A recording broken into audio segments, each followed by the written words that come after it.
Hatep Yassar, we'd like to thank you all for coming out again for another question and answer class. My name is Mr. Sitep Khalid. I'm a student teacher of our master teacher, Dr. Malachi York, known to us in this day and time as Pt.1, Master of Heaven and Earth. We are continuing his legacy in answering questions with answers, right knowledge, by way of the facts being Wu-nuwaup, our way of life, as it's been given to us by our master teacher. Also, we want to stand and proclaim his innocence above all else, and the inevitable freedom that comes with him coming home that we'll have and he'll have very shortly. So with that being done, if you have any questions, please come to the podium at this time, or come to the microphone right here, excuse me. Y'all don't know I had to jump at one time. First off, everybody trying to keep warm. My computer telling me it's 28 degrees out there right now. Is that why some people decided to stay home in the morning? Probably. Oh. It's okay, man. There you go. There you go. Look at it. You're funny. Yeah, man. Okay, so what's the importance of, because I know back in the Holy Tabernacle Ministry days, they always talk about the elite 144,000. Then I know later that the 144,000 is just symbolic. So I just want to get some clarity on that. Is there any real importance of 144,000 people going on the sham, or I just need some clarity on that. All right, one second. All right. So let me make sure I have your question understood. Talking about the 144,000 that we've been familiar with as we've gone through different schools. Right. All right, good to go. Okay, first, remember, do you have the Ashetat scroll? The AO Ashetat scroll? I don't. Okay. On page 3 of that scroll, right, I don't have it on hand either, but on page 3 of that scroll, the master is explaining the different schools and the different degrees that we've had to go through throughout time. Whenever you start talking about 144,000 being picked up and things of that nature, that's a significant number with different cultures and different religions as well. We've gone through the different schools of religion, right? So whenever we've been connected to that number, we were connected to that number in the way that it connected it and dealt with us for the school that we were in as well. Like for instance, we talked about the 12 tribes of Israel, right? And from those 12 tribes of Israel, we had the numbers that came from each one of the 12, which ended up equaling up to 144,000. But as we've gone further in the doctrine, we've learned that for the schools of religion, right, which was set up by the Anunnaki who landed in Mesopotamia, they set up the schools of religion, which ended up coming from Hinduism on to Zoroastrianism, then on to your Mosesism, Christism, and then on to Mohammedanism or Islam, right? Each one of those schools was set up to control the beings that they drafted so that they would be able, because they created them for a purpose. They created these beings for 2 different purposes. They created beings to work for them. That's what we learned throughout the school of Sumeria about the Wu-nuwaup having been created for the purpose of working in the mines for them and also for the purpose of being food, right? So from the perspective of religion, when you were dealing with the number of 144,000, that was a number that they wanted to have to be able to pick up at a certain point in time for food.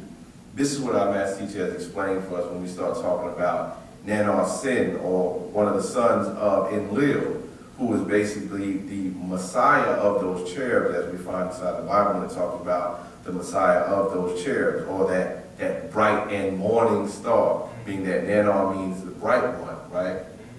And what their purpose was to gather 144,000 for the purpose of food. This is what the movie The Fourth Kind refers to or alludes to. And that's why I told us to check out that movie, because in Nome, Alaska, when that particular event took place, that's a real event. So 144,000 in that sense has indeed been picked up, right? So that connects on that end.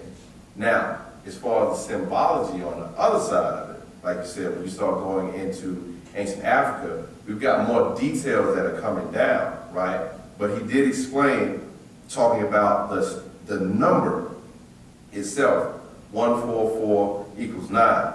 We know that much, but we don't have more details on that particular part. But when you're looking at the number of 144,000 as well, one other thing that the master explained was that the number of people who would actually be able to grasp a hold of our doctrine and our way of life, right? And then actually adhere to what we need to adhere to in this day and time so that we will be able to clean ourselves inside out and outside in. He said that when you look at it, there's going to be a point to where the amount of people that will be able to make it after having cleansed themselves would be as small as like the amount of people being able to fit inside of a Volkswagen Bug, if you can remember that. And the number 144,000, when you look at the number of people being like 7 billion people on the planet, is a major small number. So in that sense, it makes sense in that regard as well. But we are awaiting further affirmation to give us more into that number of 144,000. You understand? So there's more to know.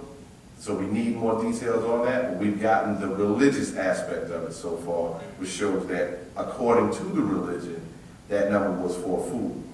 Because the ones that made the religion to encage their food. Right. You follow? So there's the significance on that end. We need to see what the further significance is on this side now that we are out of religion as far as blind faith and all of that. You follow? But that's definitely an interesting question, and we need to be able to take that down and be able to get more information on it. All right? Got another question. All right. You can hear me, right? Well, you got to remember we got people on the internet. You know, so even though the audience may not be as thick here, it's going to be major right there. Okay. In the book Genetic Kiss, all right, a woman, after 4 partners, she is confused. She is her body, the spirits in her, you know, has totally taken over her mind, and she will need to cleanse herself in order to, you know, get rid of these spirit beings. So my thing is, I know a lot of girls, and a lot of women, that don't have sex with about 50 billion, you know, I ain't gonna say 50 billion, but multiple partners, and have not cleansed themselves. They have sex on their periods, you know, they don't try to cleanse themselves at all. They go from partner to partner to partner. They let men ejaculate in their mouths. They swallow semen. You all right? They swallow semen. You sound like you're a little frustrated. No, because I am. Chest right now. That's all I'm saying. That's good. Because I know a lot of my women. I mean, not my women. Period. You know, black women. You know, our culture in America, they do these things, and not knowing the consequences of these beings taking over their body. So my thing is, could you actually be in a relationship with a person that have all these different, you know, beings inside of them? Or would you be communicating with her, or would you be communicating with him, her grandfather, her grandma? You know, could you really be in a stable relationship? Okay, good question. Good question. A little bit, definitely a detailed question too. Oh yeah. First off, do you have that actual fact on hand now? I don't. I have it at the house. I just have all the questions memorized. I know that. I got you. All right. First off, we want to make sure as we stand up here, we're dealing with the reality that you said about being here under the American quote-unquote culture, for lack of a better word, right? And here, in this particular place, you live in a place where they base everything around if it feels good, then it is good, or the YOLO doctrine. Yeah.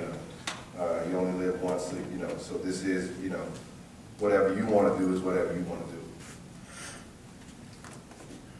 Our master teachers taught us, being that we are animals, we understand that there is spiritual energy in everything first, right? So what we've come to learn is that when we exchange our DNA, we're not just exchanging for some pleasure purpose. We're exchanging, and the energies that are within these particular people transfers. right? And it can happen as simply as through, one open mouth kiss or sweat. You know what I'm saying? So, if you haven't read it already and you got to the point to where you understand, if you have a female who has, sex with more than four males, then it says that their genetics can become confused, right? This is true, okay? But what we don't want to do is we don't want to beat up on our women for having not known, you know what I'm saying, what was going on, because this particular atmosphere, this environment that we're in has bred that as being something that's necessary. Most women, a lot of times here, feel like in order for them to be able to have a man who actually cares about them, they feel like they have to have sex with them, right? And a lot of men have been taught that this is how you pressure her. You make her feel that way. You follow? It's been a male-dominant world for this last period of time. So a lot of that also has to do with the way we've been trained by these Caucasoids to treat our women as well. You follow? When you go to a patriarch by the name of Planet Earth is Women, it explains that within our culture, we had an understanding of why we needed to raise our women in a certain way, because when you're dealing with the mitochondrial DNA, we understand that the exchange that happens from mother to daughter is the only way that you keep a truly unbroken chain in our existence, right? But being that we forgot who she was, we didn't protect that. So a lot of that becomes our fault as well. So I want to make sure that from standing here, standing on Wu-nuwaup, we make sure that we make it a point to let sisters know, okay, when we start saying that the sisters let this happen and all of this and all of that, it's not that, you got some sisters that's out there that they may know and they just don't care. But the majority of sisters don't know, so therefore they think that's how it's supposed to go. And you got brothers who don't have a problem with that being how they feel. Because a brother be on one and then on to the next one. Most of us are guilty of that as males.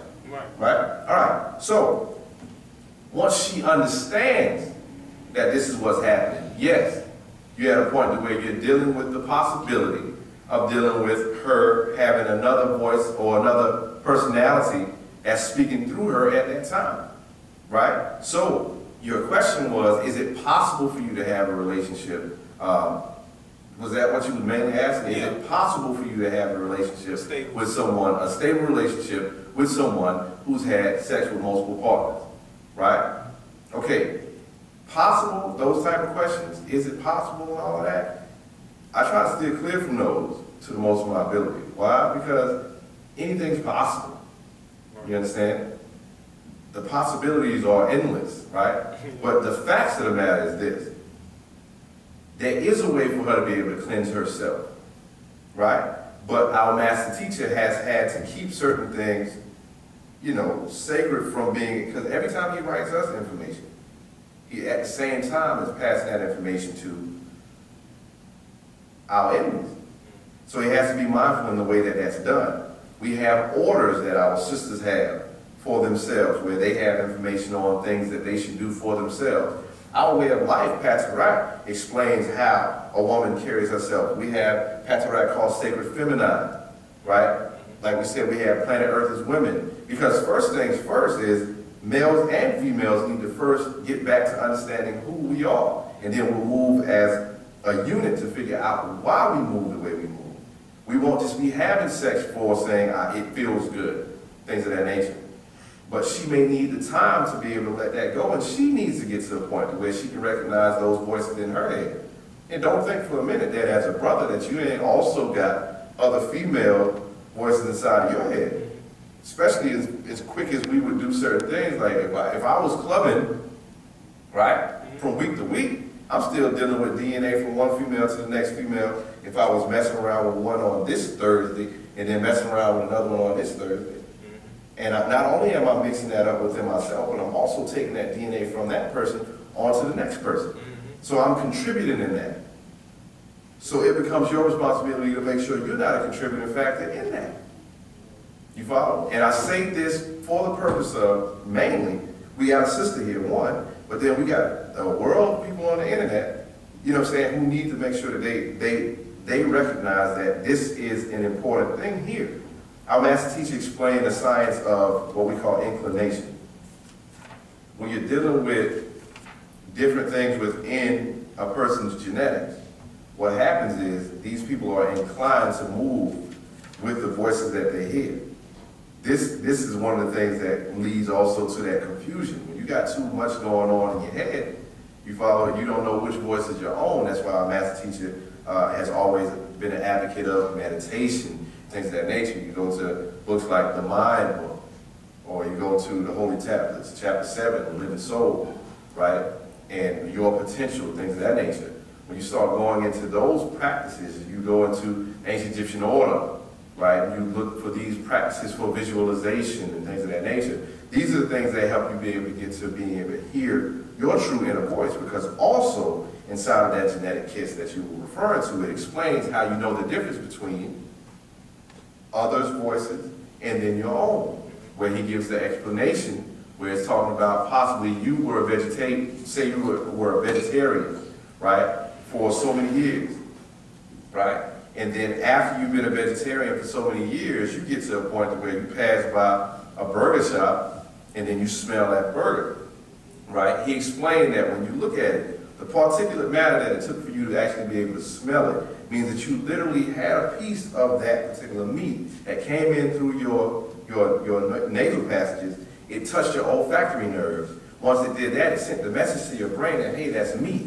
One of the beings that's inside of you that was a heavy carnivore, if that moment in your mind you say, hey, I could go for a burger right now, right? What happens is, let's say that you got those 30 spirits involved right there. Let's say that one was down at number 30, right? If you turn around and you go to eat that burger, then what you've done then is you just strengthen that person, because that person wants to live. That person or personality or spirit, because see, the word spirit comes from the Latin word spiritus, which means personality. Yeah. So that personality in you at that point still wants to live. It wants to do what it's always wanted to do. It wants to be as carnivorous as it's always been. At that point, if you give in to that, then you strengthen that, right? But at that moment, if you stop and recognize, hey, I've been consciously decided to be a vegetarian for the last 15 years or so, or whatever, right? You can consciously decide at that moment, that's not me. So then that psychic self-defense that you have in knowing yourself gives you the ability to then fight that off. You follow? Right. So that's why Wu-nuwaup is here, to be able to give us our nine mind, because having that right knowledge, right, we'll be able to have the right wisdom, which leads us into having that sound right reasoning. You understand? Mm-hmm. Right knowledge, right wisdom, right understanding, and then we have the sound right reasoning. We understand the reason behind what's going on here. And then if she understands that, and he understands that, then that eliminates our need for confusion. We've got a psychic self-defense by our own culture, by our own way. Patarak. Imagine this. A sister and a brother who, as Nuwaupians, decide to operate by way of Patarak, which is the way of Nuwaupians, right? Mm-hmm. If we were operating by Patarak, which, as we have in our chants, it explains this is our healing, this is our cure. Remember, our master teacher is a doctor. Right. That means we're all sick. Mm-hmm. So we can't just turn around and point at our sisters and say, oh, she's sick because she's had sex with multiple partners and she's got confused DNA and all of that. That would be kind of crazy. You see what I'm saying? Because that's one of the things she has to deal with. That's what Wu-nuwaup is here to fix. So Patarak, as the healing and cure, tells us what to do. And if we operate in that way and be patient with our process, we'll be able to clean ourselves inside out and outside in. And when the master comes home, all those other things that he has that we don't have that affirmation on yet, we'll be able to move forward with it and clean ourselves going forward. So that's what we have to do. We have to move by Patarak, our way, as Nuwaupians, and that's what helps us. So to further answer your question, if both of the people that are trying to have a relationship are relating by standing on Patarak, then I can consider that to be stable. Yeah. But you need to have a stable relationship with your own personalities within yourself first. And each person has to be mindful of that in that process. The brother doesn't get to look at the sister and say, oh, I'm better because you've been with more than 4 people in a period of time and your DNA is confused. You see what I'm saying? we run into that problem, and that divides us as a nation of people. Right. So we want to make sure that we be mindful to not allow that, because that's the same way that Europeans have always divided us. You see what I'm saying? That whole gender thing turns into, you know, an issue. We got to make sure we fix that. You follow? And with that being said, let me go ahead and pass the class off to my good brother, Atum Hutep Emre Atumre. Title tag.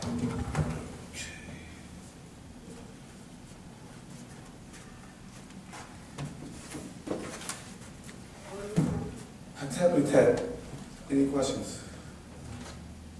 Yes. Go to the microphone right there, sister, please. To the mic? Oh, Yeah. That's yours. my name's Diane. How you doing? I'm not a member of the nation yet, and I was wondering about that process. I saw the ledger, I was reading about sovereign and all that, and getting named. Yeah. How does all that, who decides which? Well, you're already part of the nation by birth, Okay. because this is the bloodline. This is that when we was Nubian Islamic Hebrew Ansar community, it was a process back then, because what happened is a lot of people was coming from out the streets into the community. But a lot of people didn't understand the ways of the community, so people had to fill out applications back then, blood tests, stuff, so on, you know what I'm saying? And then they had a thing called Shabbat, which is a 3-month period of time that you had to learn the ways of the community when you came in. See, what happened is that you got to understand is that people want to be African again, but they don't know how to go about it. But they think being African is that as long as I think positive, I'm African. And it's not, it's more than that. You feel me? You can think positive, but does that positivity work for you naturally? Because positivity is nothing that's like, you know, anybody got a monopoly on it. It's not universal as you think it is. Because a lion can think positive about eating you. I'm going to eat this good human meat today, right? To you, it's like, you ate my child. You feel me? So it's like different things. You know, you have to be do things according to nature. You feel me? So what happened is, now that we're not in that stage anymore, we're not into religion, you are a part of this by bloodline, automatically in the nation by bloodline. That's why it's called the United Wu-nuwaupian Nation worldwide. You know what I'm saying? And what happened is, the tribal ledger is to let you know that, look, I am not American. I'm Native American. I was here before the American Indian. I was here before the Spaniards. And I was here before the Caucasians that came into America, right? And these Native American Indians were nothing but Africans that were already over here. Because when the continental drifts, Pangea separated, these tribes that were together, it was split. And the same tribes that was on Africa is the same tribe you see in ancient America. You feel me? So it's still your bloodline. You feel me? So the tribal legends are to say, look, you're retaining your sovereign status. You feel me? So, you know, this called tribal legend, but basically to be part of this tribe, you have to accept that the part of Babylon is the master of heaven and earth. He is your master. You feel me? And you got to accept Patarak, which is our way, the way, that is dealing with your natural nature. You see, a lot of people want to come into the organization and then they try to push their ideology. Well, I think we should do it this way, but that's how we did it when we were Muslims. We've been at that school already. Now, I wonder how we do it this way. We did that school also. That's when we was Holy Tabernacle Ministry. We was in the Christian school, Holy State Baptist. But we do it that way. We did that as Nubian Hebrews. So we already went to all these different schools about the do's and don'ts. But we did those do's and don'ts within those different schools. Because these are the different spells that they put us under. Now we're into our natural nature. As long as you accept that, you know, the natural nature which is dealing with you, then there's no problem for you being part of this tribe. You know what I'm saying? Yes. Any other questions? No. Okay. Yeah, go ahead. You have any questions, brother? Did I answer your question, though, man? Yes. Okay. What's up? Yes. Yeah, I recently watched a video on YouTube. I want to say it was dated December 27th. Who was teaching? I want to say you were. You sure about I'm that? sure.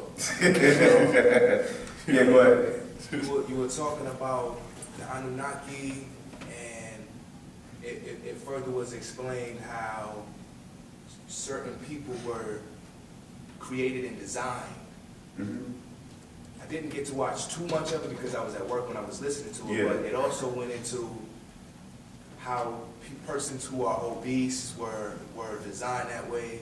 I don't know if I heard that Anunnaki eats humans or what it was. Is there something that you could break that down for me? Yeah, go ahead. Finish, go ahead. As me not knowing everything that I heard, can you touch bases on that? Yeah. Sis, you working on the board, you want to see that right there? All right. When we went to these different schools, our master, teacher, Pt.1 Noon, had to walk us on a long journey, a short path. When we were studying these dead books of the Anunnaki called the Holy Bible, the Holy Quran, and the Holy Torah, these were nothing but you call sophisticated cookbooks or ancient cookbooks. Because in these books, they always talk about food. What's the first thing they told Adam and Eve when they created? Be fruitful or what? You don't get the word fruit in it? You hear me? Then it says, then Jesus said, eat of my flesh and drink of my blood, you shall get eternal life.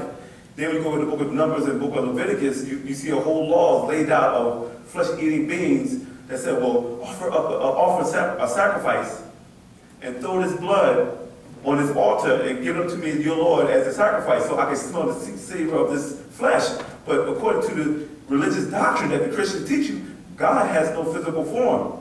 So why does God need a sacrifice? You feel me? So you got to understand this right here. He asked for human sacrifices as well as animal sacrifices. You feel me?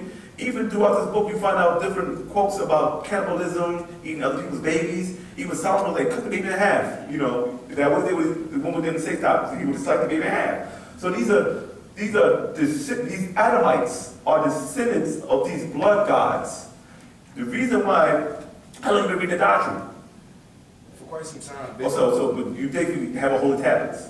Well, there's another question I was going to ask. Okay, but you read the holy tablets, right? You've seen some of it. I've seen some of it. So what you got to understand is that in order for the master teacher to prepare you for the hereafter, he has to give you every single version of the moon doctrine. You feel me? So you got to remember that when we was on Tamaray, Egypt of the West, he was teaching a Sumerian doctrine on the Egyptian land.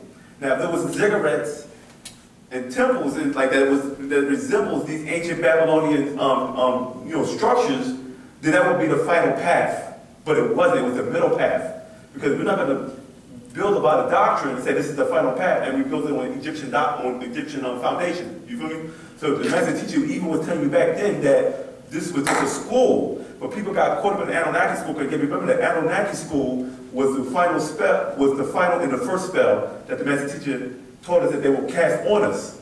Because you have to remember that Enki, who's a Megano, and he's a reptoid, right? He's a reptilian. He's half and half. You got to remember, when you read the Holy Tablets, this is for the viewers out there too, the master teaches that Enki was half Anunnaki, half reptilian, right? Now people say, well, they thought the Anunnaki were humanoids. They were humanoids, but their original form were reptilians.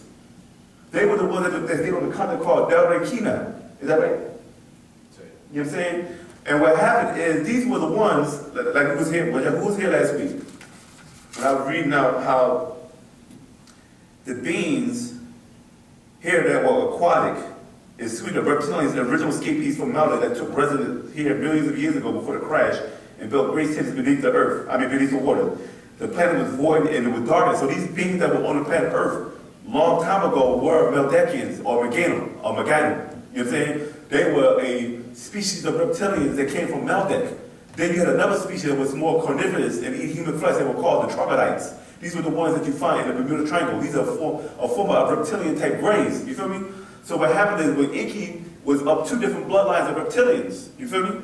So the whole thing is that we were under depression in the Sumerian school, because you see animal in them as woolly-head, brown-skinned beings, but they can shapeshift.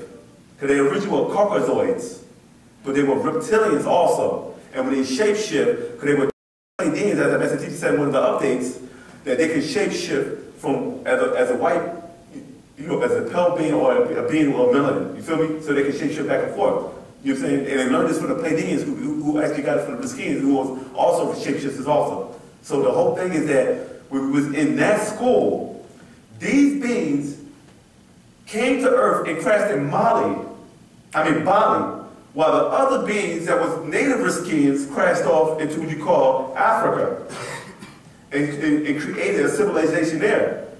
Now the beings that was in Africa are called the Nadaru, or you know in the Caucasian pronounced it's Nitiru, you hear me?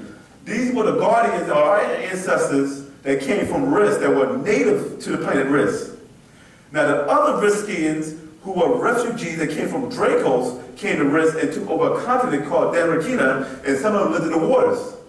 They also lived on Risk. You got to remember that when Risk was being evacuated, there were not only just the native Riskians, there were other Riskians that were not from the planet, that were living on the planet. This is how you got Russians, you got Germans, Orientals, Caucasians, Mexicans, blacks, so on, in America. That's why they call it the melting pot. And what you do with the pot when you melt it? What's in the pot melting? Everything else. Something that you can eat. You feel me? So this is why would they call it the melting pot? They're creating the gumbo here in America, a stew. We're gonna create us a nice little feast, and we're gonna put all type of ingredients and this and that. I'm gonna put a little Caucasian, a little nigger over here, a little Oriental here, and put it inside this melting pot and create an ultimate dish. You know what I'm saying? So what happened is these different beings evacuated Risk and went out to different parts of the star system. Some went to Pleiades, some went to Andromeda, some went to Orion, some went to Sirius. You feel me? And other places. So what happened is these beings were the reason why Risk lost their shield depleter, because they was at war with some of these other beings that were not native and they wanted to take on Risk. So they were cast out of the heavens, which you talk about in the Bible, the scriptures of the Quran, and how these beings were cast out. They were talking about the heavens, they were cast out the next galaxy. You know what I'm saying? When they came here to Earth, they set up their place, their demonic city called or Chaldea, which means, demons of fire. You feel me? Or Uruk. Uruk is the ancient word for Arak. And this is where you find the ancient Sumerian, Babylonian, Canaanite, Phoenician, Assyrian cultures. You feel me? And these beings were flesh eaters. You know what I'm saying? So this is one of the schools that the master teacher had to take it to, because these beings created a book of spell called the Enuma Elish in the Gilgamesh epics, right?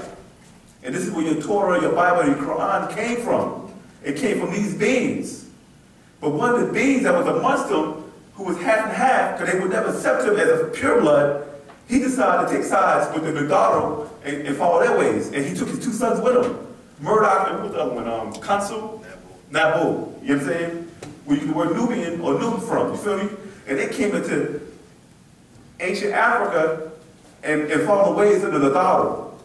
So when people say that Pandabab Yanun, saying he's Murdoch in 1 second, then he said he's Atumre in another second, then he's Mount Chazadeh. They say, wait, why do you keep switching the doctrine? He never switched the doctrine. It was that when you talk about a certain school, whatever being who was a master of that school, the master teacher would say, I need the answer for that question. Then that being will come in through him, because he was an Ilabuta Jesset, or a Pamanzal, an incarnated being, and the being will come through him and give him the information. Like you say, you're a mechanic, and you're a master mechanic.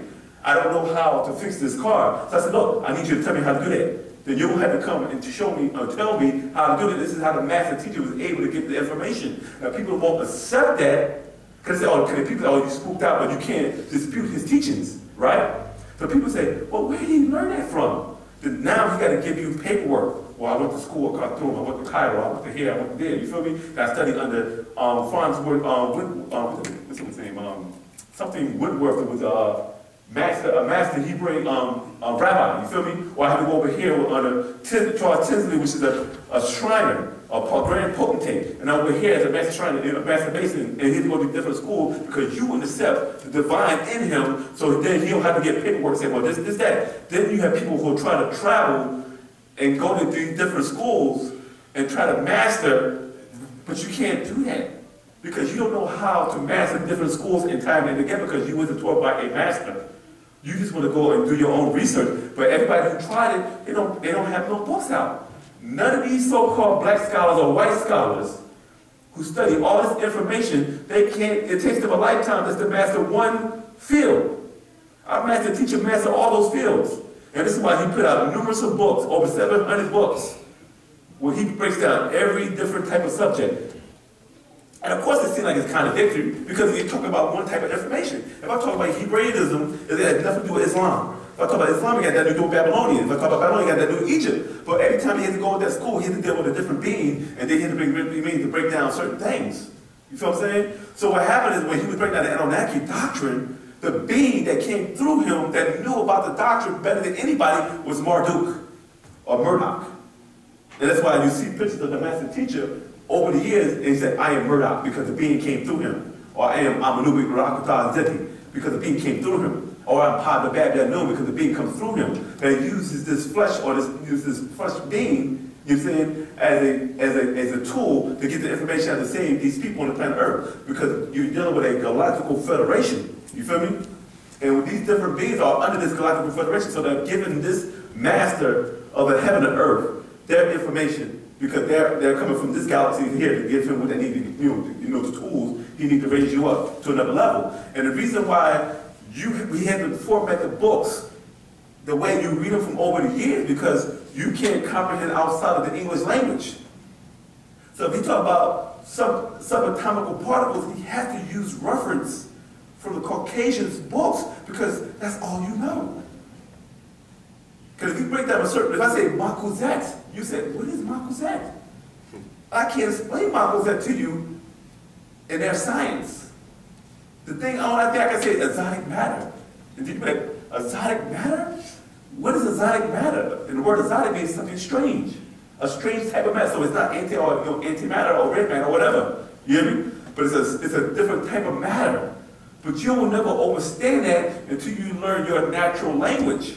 So every day that the master teacher teaches you in English, he has to use their reference because that's the only way you will comprehend when he's breaking down different sciences. But even the scientists who read his books say, well, how did he know that? How did he know that? We never put those out in books. You got to understand this. The Rosicrucians, the Knights of Templars, some of those different secret organizations or societies have mysticism, they have scientists that's within their ranks. They got everything that you can find in ancient Egypt, everything in Babylon, Mali, and everything, and they got all those records, right?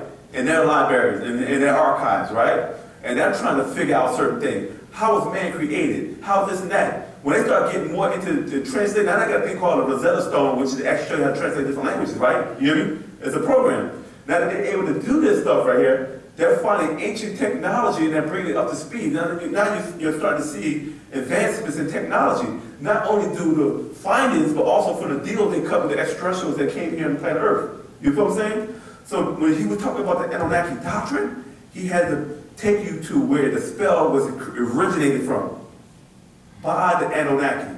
And they will put it on our people so they can put you on the menu because there's certain beings that I don't want to be eaten. Let's put these niggas on the menu. It's like I'm trying to deflect them over here so they don't bother me, but it's not going to happen. That's what they prefer. What's your favorite food? Now it's probably kale and spinach now. Okay, that's all you ate was kale and spinach, right? And this person, you don't eat that, but somebody can eat that hamburger and taste like kale and spinach. You eat it? Nah. But because of what it is? Because of what it is. Okay, now watch this. If they can take soy and make it taste like kale and spinach, would you eat it? Probably not. But it tastes like kale and spinach. It's not kale and spinach. But it tastes like kale and spinach. It's not. Are you doing it for the taste? No. Do I'm what you do? I'm doing it for what it does to my body. Okay, here's the question. Did you put any seasoning on your kale and spinach? None at all. So you don't eat no seasoning? None. At all? None. So you never had seasoning when you were younger? Well, I have. Okay, but you understand the power of seasoning though, right? People like certain things to be seasoned. Right. Because some people can't eat kale and spinach like that all day unless you put a little sauce on it or something. You feel me? Am I right or wrong? No, I mean, some people do like to be like super spiritual. I'll just eat the grass. Salt, pepper. I don't need no ketchup, no mustard. Just give me a piece of grass. I'll eat it. You feel me? But that kale and spinach you eating, and I eat kale and spinach too, they put stuff on it. Are you eating raw kale and spinach? Raw.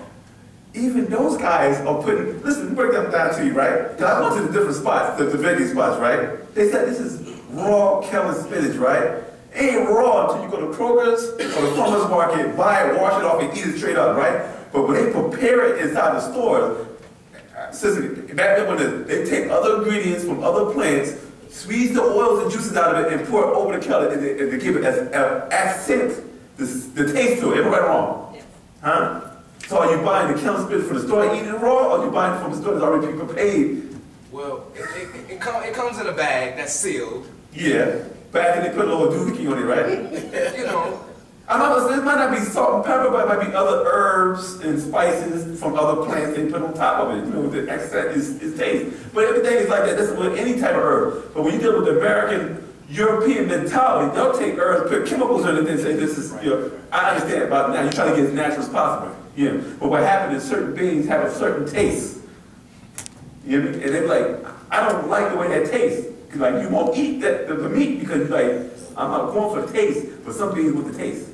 And they were like, I'm not gonna eat you because I don't like the way you taste, but I'll eat him because he tastes delicious. And what happens, as a master teacher was saying before, these beings can't eat us. Why not? Because you are agreeable by nature. Meaning that the food they gotta eat has to be negative. Because a 6-ether being needs to eat another 6-ether being because they vibrate on the same frequency level, right? And it tastes even more delicious. But a being that does not vibrate on the same level, they can't eat it because it's all dealing with polarity, quantums, and you know, different entanglements in science. You know what I'm saying? So the whole thing is that they can't eat agreeable being because they don't vibrate the same frequency as them. So it's not appealing to them. So they had to make you disagreeable, negative, in order for them to taste you. This is why the master teacher said years ago, stop doing this, stop doing that, because you end up on that radar. We didn't understand what he meant by radar. We didn't understand, okay, what does us doing this guy doing, don't be on radar? Now we understand, because they don't want you. But if you start acting like the more Caucasian, talking like the Caucasian, eating the foods of the Caucasian, wearing the colognes of the Caucasian, You fall under the same talking in their tones, you start becoming what? negative. A Caucasian. And what does Caucasian vibrate on? 6-ether. So you become a 9-ether being and start regressing down to 6-ether. This is why women, like you was asking earlier, are banging so many men because it's about YOLO. You only live once. I do what I want to do. You feel me? So I'll just have sex with anybody. I even heard women say, I don't care if I get the disease. I got to live life to the fullest. I don't care if he had AIDS or not. I'm still going to get mine. Am I right or wrong? Huh? You know what I'm saying? So this means that you have became a black Caucasian. In America, 90% of African Americans in the country are black Caucasians. You can sit here and talk about that black power, but you're still rocking Louis Vuitton, Coco Chanel, and so on. You feel me? Because this is what we were taught. Back in the day, I used to like Louis Vuitton, I used to like Gucci because it was a hip-hop thing. They had some nice styles, but it still ain't our stuff. So we need to get back to getting into our natural clothes, but we can't do it because you be like, I don't even feel comfortable putting on African attire. Because then people start looking at me like I'm crazy. But you look crazy dressing like a white man. But you don't realize it because you've been doing it for so long. People wear their hair long and don't understand why you wear their hair long. Why? What's the benefits of you wearing? Now let me say something. I watch Wall Star Hip Hop.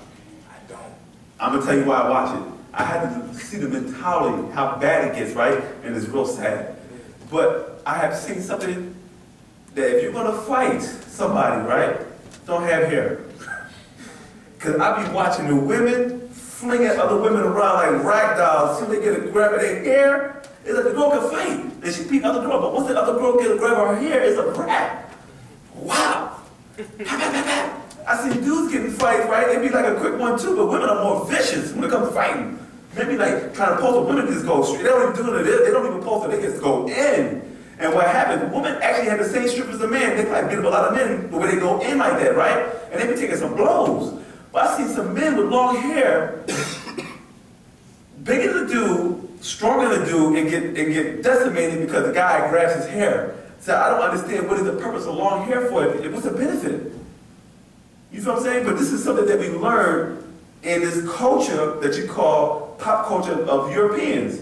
You know what I'm saying? So we wear certain things, we do this, we do that, and then we don't feel comfortable because we know the women checking us out. Women say, oh, I like you with your long hair, I like your locks. Oh, I like you sag. You feel me? You like a fag, but I like a sag. You know?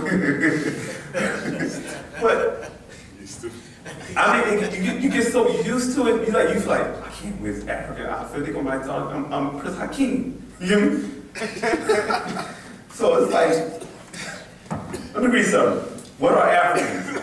Any and all people world over Nagaru, which is the word for Negro in our ancient language. Ancestry originated from the part of Pa-Kawat Taha, the planet Earth called today. What is a Negroid? Any and all persons world over with dark skin and kinky hair, woolly damp hair, and who are black people. Any and all persons with brown to black skin hue, yet not necessarily Negroid or African. You see? So the whole thing is this. You can say you're black all day, but are you African mentally? Can we say black power? I understand what you're trying to say, right? But you can't say black power and you wear Ralph Lauren. How you the damn racist and you cracker and you watch what you wearing their clothes. You feel me? But any other questions, though? What's other questions? Going back to something that you've already said, Anunnaki, is it an event, a group, or a specific being? All three of the above. It's actually an event, because the word Anunnaki means those that Anu sent the earth in 50, but it doesn't actually mean that it was only one group. It was various groups, because there was also a star federation that was under the power of Anu. So you got to understand that when Anu was on his continent, he's on risk, so he writes his story. Okay, my master teacher said in a couple of updates, you know what I'm saying, he said, it depends on who's writing the story. So when they're writing their story, he's the most high to them. So he'd be the most high of risk, but only dealing with that continent. You know?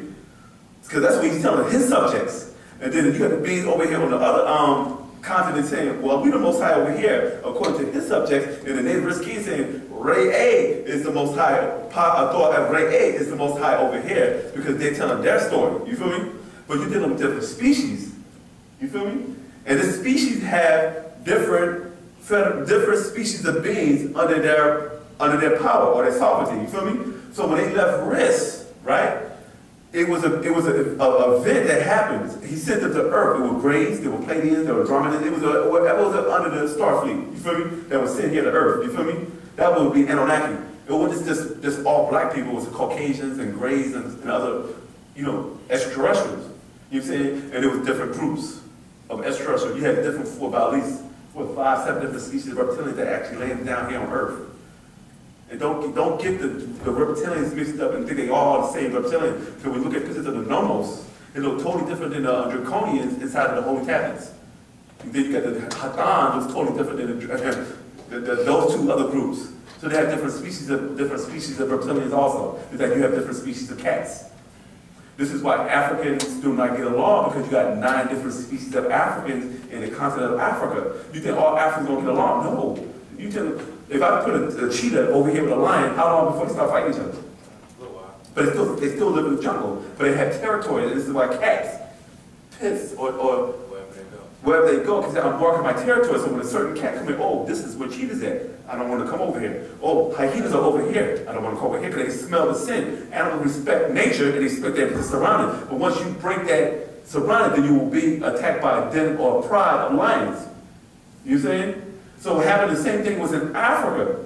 You had the Zulus over here, which is a Bantu tribe. But then you had the Khoi people that was in the Congos, in Namibia, right? Then you had the Dinkas in the Nuer that was up in southern Sudan. You feel me? Then you got the Akans that's over in Ghana. Then you got the Yoruba, the Hausas, and the Igbos that's in Nigeria. So you can go all over Africa and you have different African species that look nothing alike. You feel me? But what happened is, over time, when you deal with a thing called famine and pestilence in the land, people say, you know what, we don't have to start migrating because we need to survive. And we need to go over here where the grass is more greener. But what happened is, I started expanding, and next time I come in conflict with the Zulus, I might have a problem. We don't get along naturally. You hear me? Because we're 2 different species of Africans. But then what happened is, because now you're trying to come to my territory, and war happened. This is where the thing called tribal war came from. Tribal war is not the same as racism. You feel what I'm saying? When you just hate somebody because of how they look. It's just that we can't get along because we're 2 different species. And what happened is, when you see these tribal wars in Africa happen, because you're dealing with tribes, it has nothing to do with the species. I mean, it does have the species, but it's different species. You feel what I'm saying?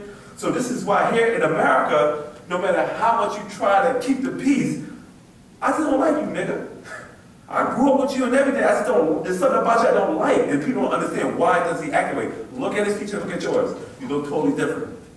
You might have a little Caucasian in you, but that African blood doesn't like that African blood in him because you have two different species of Africans. This is why certain kingdoms, you had the Songhai kingdom over here in Nigeria, the Songhai kingdom was Nigeria and Libya and all that, right? Then you go over to the far west, and you'll see the Mali Empire. Then you go down, you have the Senegalese Empire, and to the right you have the Akan Empire. Then you have the Nubian Empire. Then you have the Zulu Empire.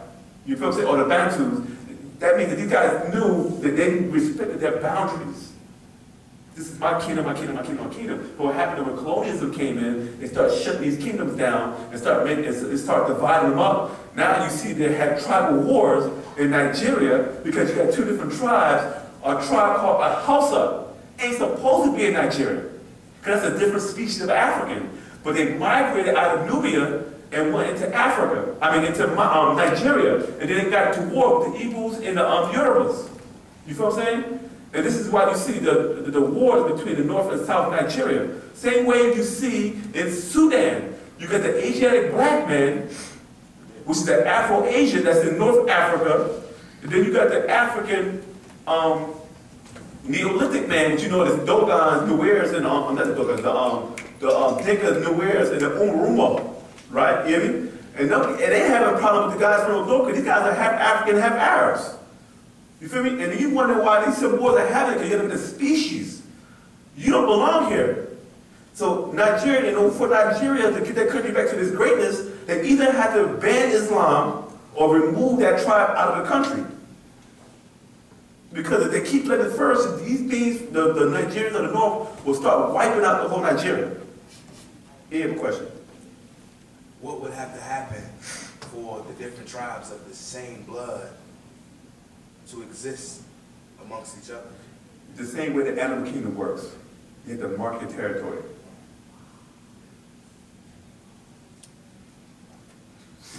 Right. I do have another question. Yeah, go ahead. Okay. I've watched a video of Yakub and Yashmo. Yakub who? Yashmo? How do you pronounce that? You know what I'm trying to say? Ishmael? Is it Ishmael? Yakub, you talk about Ishmael? I don't know. Are you talking about the prophets? Are you talking about the biblical people in the Bible? Well, not even in the Bible. No, Yakub that created the, Yakub that Oh, you talking about Shabazar? No, Yakub that created the occasions. Right, the Albanoid. Yeah, you talking about Shabazar. You know, that was his first command under Yakub, the big hit scientist. Yeah, big hit scientist. Yeah. Right. How does that story compare to the information in the Holy Tablet? This is where I see what you're going at. This is you better understand. There wasn't only, you think it was only one white race on the planet Earth. There were three different species of Caucasians. You got the ones that came from the Fugarads, then you got the one that came from the Pleiadians, then you got the one that came out of us. You know what I'm saying? The Altabarians will be the Pleiadians. And you have the bold thing. You know what I'm saying? And what happened is when they start mixing each other, they start creating sub-races of Caucasians. You feel me? So you're looking at different Caucasians as being, all right, like this, what's the difference between a German Caucasian and a French Caucasian? You wouldn't even know the difference until they open their mouth. Oh, you must be from Germany. Oh, you must be from France. Right. Oh, you must be from England, right? But you can actually look at a Caucasian, and when you study Wu-nuwaupu, actually tell the difference between them, because you can tell, okay, this guy got to be from Denmark. We ain't got to wait for this guy to open his mouth because he goes Scandinavian. He like a Aldebaran. You know what I'm saying? There's different Caucasians. And when the Moors were messing around with the Spaniards, the Portuguese, and the Italians, those guys are not even purebloods. This is why they hated the most out of all Caucasian races. Pop, the master teacher said years ago, it's not the blind-haired, blue-eyed guy, the blind-haired, blue-eyed Caucasian ain't the one that gives us problems. It's the mulattoes of them. You know that all your racist acts are perpetuated by people, a Caucasian with dark skin, brown eyes. Right, that's right. You don't see you rarely see any blind, blue-eyed Caucasians really abusing black people like the mulatto ones. And the most ones that be attacking us is the Dutch, Portuguese, and all the other guys. You feel me? So what happened is that Yakub was being influenced by the Pleiadians to create another food source. We need some more food. We're running out. We're going to give you a form on how to create these Caucasians, because we did it before when we went to ancient Egypt. under the great scientist Sakumet, because we didn't know how to create them in Mesopotamia. So Enki left Mesopotamia, came into Africa and studied under Ptah, and studied under Sakumet, and they showed them how to latch on to the, let me see, I think it's on page. It's a book right here, this whole book right here called The Modern Kind of DNA. Actually breaks down the whole rotation of the Caucasian race and how they were, what page was that on?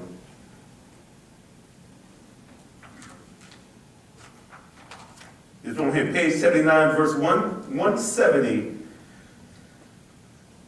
So let's just read it, 169. This concealment allowed these genes to replicate under their own steam and so maintain their independence from the human organism while at the same time existing within it. All these interceptions account for 18 plus 18 plus 1, or 37 genes of the mitochondrial DNA. 37 of your genes, your gateway to transformation. Now, the initial approach of the Anunnaki, Nehershak or Ninti, sister of Enki and Enlil, daughter of Anu, was to break up the chromosome into pieces of DNA, inject those pieces into cells, and search for the ones that they could replicate unaided. See, what they were trying to create a new food source, right? However, there was a problem because of these genes of the Kakasu, because of the leprosy gene, they put it in them so they can actually try to poison the Anunnaki. You hear me? Any DNA pieces she injected immediately infiltrated and hijacked the replication center. So Enki with Ptah of Panadaro in Africa, or Africa, came with a solution. But Ptah knew that the circular pieces of DNA cannot hop onto the chromosomes because they have no sticky ends. So he concealed the Hershey pieces of DNA inside a circular structure. That plan worked it immediately, almost immediately. Ptah found pieces of DNA that could replicate under their own steam. They made the DNA pieces big enough. Nearly any DNA pieces larger than 9,000 base pair is able to replicate. The Enki of the Anunnaki did his part as the Ninti or Nehershak made the mistake. Once done, they gave it to the Kamau, which is the Pleiadians. So now they had the blueprint also and inserted artificial structured DNA into the bacteria DNA. So that means that he gave, after Enki learned the formula from the Nadaru, he took it to the Pleiadians. Then the Pleiadians used it to give the Yakub to create their version of another Caucasian race. Because there's plenty of times they've done it. The last time they tried to do it, it was 1940, was it 1930, I think it was like late 30s and early 40s when the Pleiadians were in contact with Hitler. This is why Hitler was so adamant about creating a superior race. If you're not blonde hair, blue eyes, oh, we just wiping you out. And that's what Hitler was doing.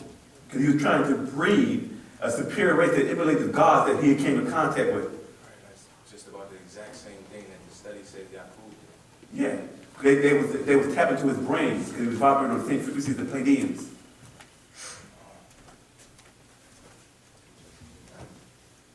You have a question? I do, but I mean, go ahead. I'm just switch it over. And with that, I'd like to pass the class over to my brother, Amun-Re Atum.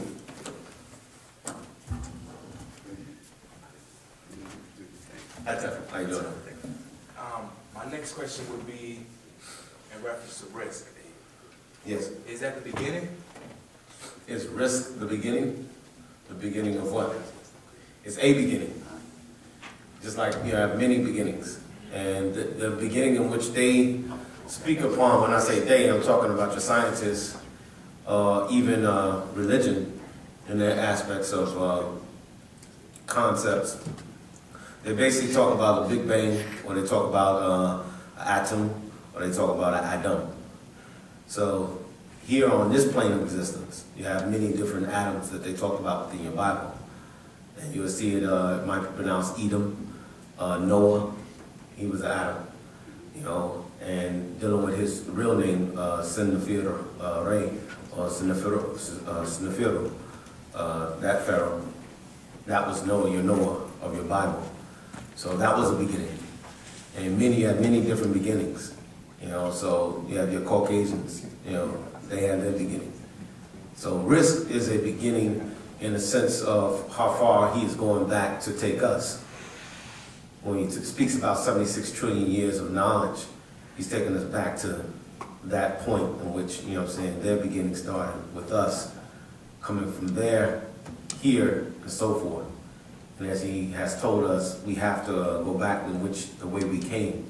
So the knowledge from walking us on a short path, you know, But the thing is that the knowledge comes from the aspect of you learning about yourself first, how proud you were, you know, what cities you built, what kingdoms we built here, and how they were built.